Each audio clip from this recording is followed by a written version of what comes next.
కనుమూరు రఘురామకృష్ణరాజుకి ఇప్పటికే కష్టాలు వెంటాడుతున్నాయి. తాజాగా మరో అంశంలో ఆయనకి ఎదురుదెబ్బ తగిలింది.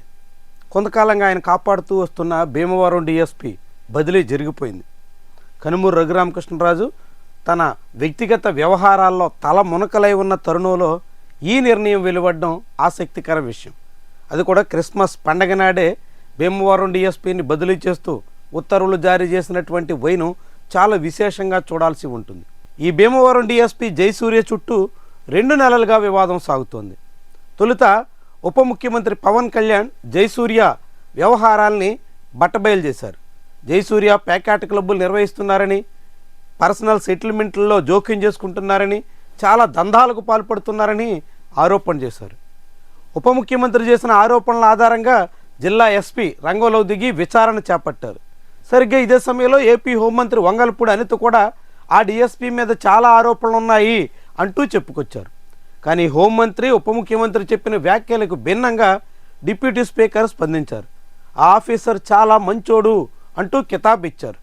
ఆయన వచ్చిన తర్వాత భీమవరంలో అనేక రకాలుగా గ్యాంబ్లింగ్ సహా అన్నింటినీ కట్టడి చేశారు అంటూ చెప్పుకొచ్చారు. ఎవరో గిట్టనటువంటి వాళ్ళు రాంగ్ ఫీడ్బ్యాక్ ఇవ్వడంతో పవన్ కళ్యాణ్ ఓపెన్ అయ్యారు అన్నట్టు పవన్ కళ్యాణ్ని తప్పిపెట్టేటంత వరకు డీసీఎం మీద డిప్యూటీ స్పీకర్ కామెంట్స్ కనిపించాయి. దీంతో ఈ వివాదం అనేక మలుపులు తిరిగింది. డిప్యూటీ స్పీకర్ ఒకవైపు, డీసీఎం మరొక వైపు ఆ డీఎస్పీ చుట్టూ పొలిటికల్ గేమ్ ఆడారు. చివరకు డీఎస్పీ మీద చర్యలు తీసుకోవడానికి చంద్రబాబు వెనకడికి వేశారు. దాదాపు 2 నెలల పాటు కాలయాపన చేశారు. ఇటీవల బ్యాంకులకు సంబంధించినటువంటి లావాదేవీల్లో సిబిఐ దర్యాప్తుకు సుప్రీంకోర్టు గ్రీన్ సిగ్నల్ ఇవ్వడంతో కనుమూరు రఘురామకృష్ణరాజు పేకల్లోతు కష్టాల్లో ఉన్నారు. తన బ్యాంకు లోన్ల భాగోతం బట్టబయలు కావడంతో ఆయన తీవ్రంగా సతమతమవుతున్నారు. సరిగ్గా అదును చూసి చంద్రబాబు ఇప్పుడు డీఎస్పీని బదిలీ చేసేసినట్టుగా కనిపిస్తుంది. డీఎస్పీ జయసూర్య స్థానంలో రఘువీర్కి అక్కడ చోటు ఇచ్చారు.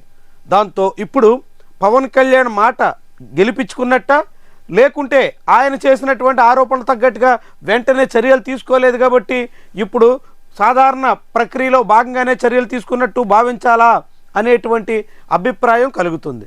నిజానికి వచ్చే నెలలో రాష్ట్ర వ్యాప్తంగా డీఎస్పీల బదిలీలు జరగబోతున్నాయి. ఆ సాధారణ బదిలీలో భాగంగా జయసూర్యను కూడా బదిలీ చేసే అవకాశం ఉంది అని అంతా భావించారు. కానీ అనూహ్యంగా ఇప్పుడు ఇండివిజువల్గా జయసూర్య బదిలీకి సంబంధించినటువంటి ఉత్తర్వులు వెల్లడి కావడం వెనక డీసీఎం ఒత్తిడి ఉంది అనే మాట వినిపిస్తుంది.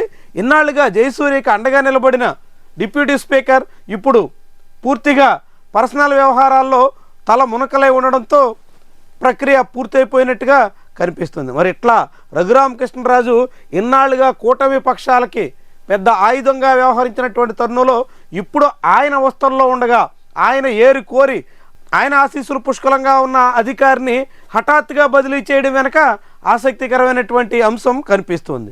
అయితే డిప్యూటీ సీఎం ఆరోపణల తర్వాత, డిప్యూటీ స్పీకర్ కితాబుల తర్వాత అదే డీఎస్పీకి జాతీయ స్థాయిలో అవార్డులు కూడా దక్కాయి. పోలీస్ వ్యవస్థలో ఆయన ఇన్వెస్టిగేషన్ సంబంధించినటువంటి విషయంలో చూపించినటువంటి చొరవ, కేసులు ఛేదించినటువంటి తీరు అన్నింటికీ కేంద్ర ప్రభుత్వంలోని హోంశాఖ అధికారులు కూడా ఆయన్ని అభినందిస్తూ అవార్డులు ఇచ్చారు. అయినప్పటికీ ఇప్పుడు జయసూర్య మీద బదిలీ వేటు పడడం ఆసక్తికరంగా మారుతుంది.